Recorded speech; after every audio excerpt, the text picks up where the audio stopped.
Here's how to increase your pain-free range after a torn rotator cuff.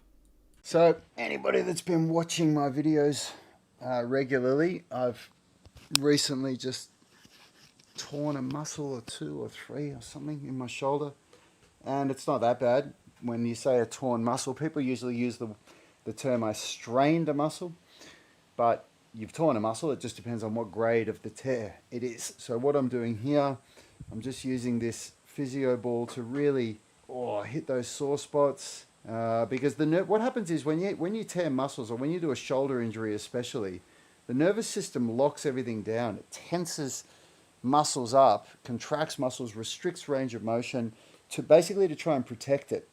And that's why you lose a lot of range of motion, and why you start going like you'll move your arm and you go, and you get pain through impingement. And so a part of that, what helps to reduce those symptoms and helps you get back to full pain-free range, is trigger point release.